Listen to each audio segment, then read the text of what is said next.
that's why the Google said turn right, but it's wrong the name. Look, there's another massage place. You gonna get in? Yeah, I'm trying, but it's cold. Very cold. Yeah, Very cold. The breeze of the air is like I told very you. cold. I knew it would be cold. Yeah. But you'll get used to it once you get in there.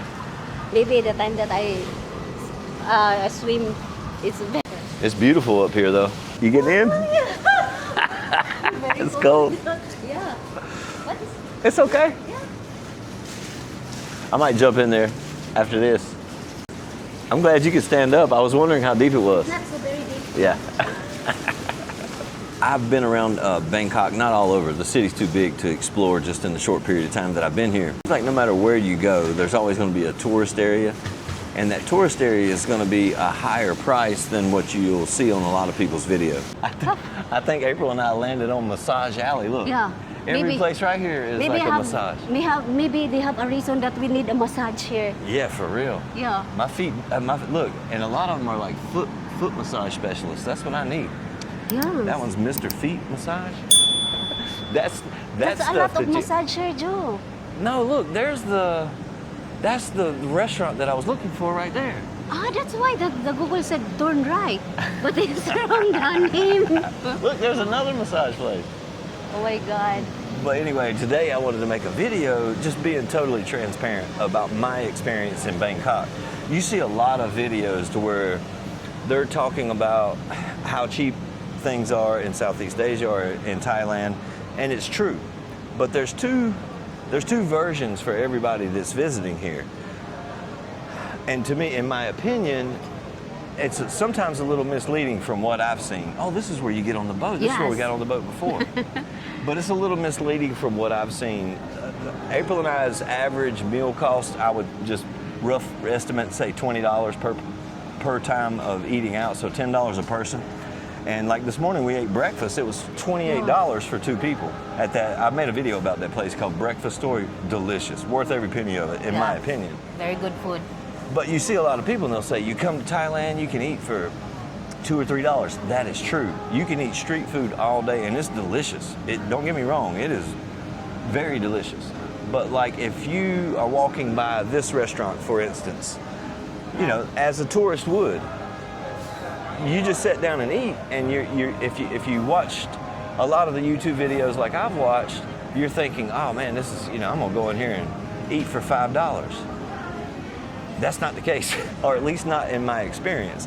And as far as coming on vacation to Thailand, or I imagine this is the same, I know it's the same for the Philippines, but I imagine it's the same for anywhere, like just like the United States. If you're only getting a short-term rental, you're not gonna save that much money. The cheapest rental that I seen in Bangkok on Airbnb was like $600 and something, like $680. The room that I got now is like almost $1,500 for the entire month. But it's because nobody does short-term rentals.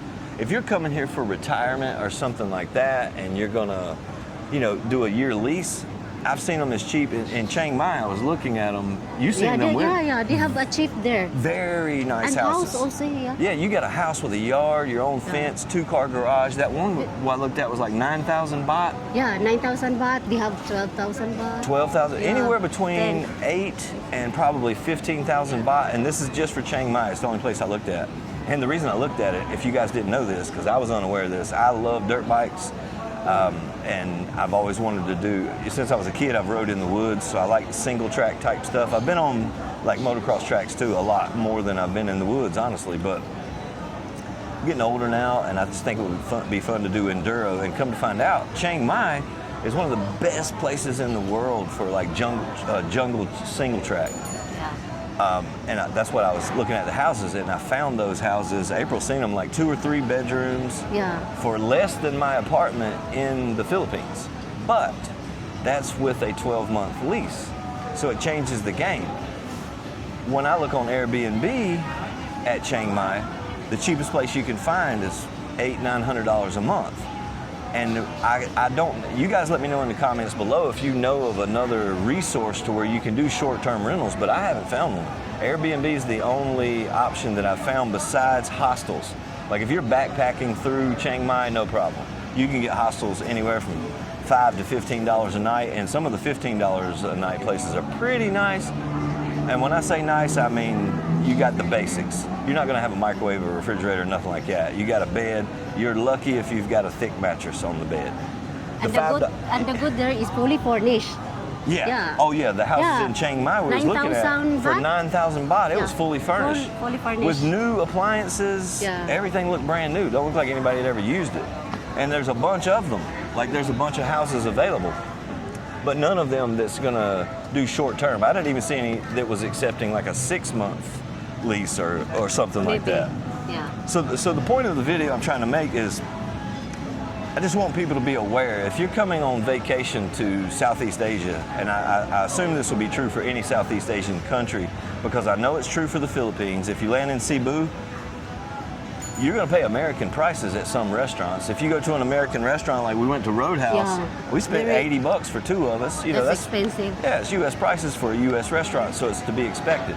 But even in Thailand, at this local place, hold on, I'll show you after we eat what the price is. I don't even know what it's going to be, but when you roll up and you know you're looking at all this good food on the menu, you see things in Thai baht, and it's very inexpensive.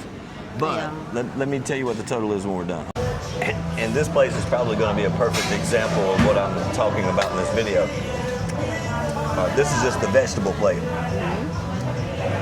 But it was only like 130 baht for these vegetables. We got more stuff coming. This is just the first thing they brought out. But this place may actually be very inexpensive. 130 baht is that much in USD. Oh, thank you. Thank you. That's her rice, of course. April has to have her rice.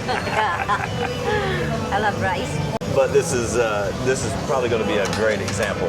This one isn't going to be a food video, but I just wanted to go over pricing as far as lodging and the differences between visiting somewhere as a tourist and retiring somewhere as an expat. Huge difference in price. See, that one, we got a half a chicken, sun-dried pork dish, and that vegetable dish, and April had to have her rice, and 2 Coca-Colas, and it was 614 Thai baht, which is that much in USD. I don't think that one was that bad, but it's, you know, not what you see a lot of people say. And look, this is, you know, this isn't a real fancy restaurant. This is probably, I'd say, a mid-level restaurant right by the water. Not a, you know, not an expensive area by no means. This is just normal. But you can go to the food markets, and there's a few close to here. But even at the food, like if you're getting street food, you're going to save a lot of money. But typically, if you're coming out on vacation, well, I ain't going to say typically. Most people that I know, and every time I've been on vacations, you want to go to a sit-down restaurant and enjoy yourself. You know what I mean? And a lot of videos is a little, like I said, misleading as far as like pricing, because from what I see, it's more, you know, this is cheaper than the United States, but not as cheap as some people let on for it to be. I don't know how cheaply you could stay here for just 1 month. I didn't come with those intentions, but I can't see. I don't think it would be possible for under $3,000 for the month, which is good. Like I said before, it's like $3 grand to go to the beach in North Carolina. And if you're going to Miami or something like that, goodness gracious. The great thing is, as far as the convenience of being in Bangkok, I don't know if it's that way in Chiang Mai, but Bangkok, this place does not sleep. Hopefully you guys can see me. It's dark as can be right here. Yeah, it's dark here, this place, because there's no light. None whatsoever. All right, now we got some lights again. But even we ate here last night. Ain't this place we went last night? Yeah, this place. Even here, I think last night, what did we spend last night? Just only for 300 plus. Yeah, it was like, I think it was like 380, wasn't it? Yeah, 380. Yeah, I think 380 Thai baht, which is that much in USD. But then you can go to one of these stands right here. Of course, you're not going to be at a sit-down table, and you can probably eat for 200 baht for 2 people. So it really just depends on what you want. There's something for everyone very close by. It depends the restaurant and the street food. Well, yeah. And if you're not checking, if you're like me, if you're a rookie in Thailand or a rookie in Bangkok, you know, you're just going to sit down and eat and pay for whatever the price is. And I think either I've not watched all of the right videos, or the videos that do the best on YouTube are saying, look how cheap you can eat. And that may be the case. I'm not real sure. If you guys have followed along in my channel, you know I just try to do my best to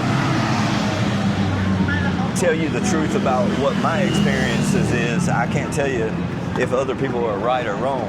Not saying it's expensive, because I'm used to U.S. prices. It's still less than half of what U.S. prices are at most restaurants. Even the street food here. Yeah, April had a good point. Like, of course, she's Filipino, so she's probably a little biased, but it is cheaper. It's cheaper in the Philippines as far as even street food. Now, I think the food in Thailand is better food. Like, it tastes like the different stuff that they serve is a lot better. But you can go to one of the, what's it called, a calendaria? The calendaria? Yeah. Yeah, this. We can eat there. We can eat breakfast at the one above our house. That's right at the bakery. We've ate breakfast for like 130 pesos for both of us. With both of us. Yeah, and 130 pesos is that much in USD. Yeah. Not saying that, you know, the Philippines is any better or worse or anything like that. I'm just. But here, even the street food too, you spend like 300 plus, 200 plus. Yeah, and that's in Thai baht. And it could be just that the U.S. Conversion, like the value of the U.S. dollar right now is only like 31 Thai baht. That might play a big role in it, because in pesos, in Filipino pesos, I think it's like 59, close to 59 right now. And it has been pretty much since I've got there. Yeah. It's swung between like 57 and 60 the whole time I've been in the Philippines. Yeah, so it's different. Here in the Philippines, you notice that cheaper here in the Philippines than here in Bangkok. Yeah, even the street food. That's no joke. But just the quality of the street food in Thailand is a lot better. So it's worth a little bit more money, in my opinion. But that's the difference in pricing. Hold on, let me scan my face here. That's the difference in pricing from what I would consider like long-term stays versus just here for a month like we are. If you're just here for a short-term visit, I don't think the savings is, I don't know the way, unless you're getting hostels or something like that. I don't really know how cheap you can do it. I wasn't, like I said, I wasn't really trying to do that. And you can tell by the place that I'm staying in. I mean, it's not the, did it get you? Yeah. It's not the, 25, you know, where's the 25? I'm sure it's not the most expensive, but it wasn't the cheapest place on Airbnb either. And I'm glad, you know, I'm grateful. I'm grateful that we did come to this place, but I'm already missing the Philippines, no joke. Yeah, I miss the Philippines. Yeah. I've looked at the single track in Chiang Mai, like I had mentioned, and that place is very desirable to me, but I've got more reasons to stay in the Philippines. You know, I miss, and I know you miss it. What? Because you miss the cooking. Yeah, that's something else, man. I'm a homebody. Yeah. I don't know how you guys are, but I prefer to eat at home. I always have. We love cooking at the house. Yeah, we both like cooking. Yeah. And it's just, it tastes better because you cook it to your liking, you know what I mean? Yeah. And I've kind of got set in my ways on that. And I saved a lot of money. That's how I was able to save up for early retirement, really, was cutting out, going out to eat completely. Yeah, you can save in the house only, John. Well, that's anywhere. Whether you're in Thailand or the Philippines, you're going to save money. I seen a video. This girl was on, I think it was TikTok or Instagram, somewhere. But she was like, that's it. I'm not going out the house no more. Every time you walk out the door, it costs $300. That's the truth. That is the truth. If you stay at the house, you don't spend that kind of money. Correct. You can save if you stay in the house, cooking. Yeah. Not always in the restaurant. But see, we don't live here, so we didn't stock. Yeah. We got some drinks in the refrigerator and some snacks and some sweets. But for the most part, we didn't stock up on anything. But here they have go out and they have many street food. Yeah. Yeah. Yeah, like you can see just where we came from. That's right downstairs. There's street food on the other side of the road right there, and it is delicious. But, you know, most of the stuff, you can get stuff for 40 Thai baht, 50 Thai baht, and it's not going to, at least me anyway, I like to eat. If you guys watch the channel, you know that. Me and April both like to eat. But you're going to, if you want to get full, you're going to spend $5, $6 even on street food. So that's very cheap. But I was thinking, or at least in my head, and this was my misconception, I was looking at prices that people had told who are living here long term, which is a whole different ball game. That's what this video is about. It's just there's two different people coming to Thailand as far as like, you know, whether you're coming here on vacation or if you're coming here for long term. And because of that, there's two different prices. You guys let me know what you think in the comments below, but for now, I'm out.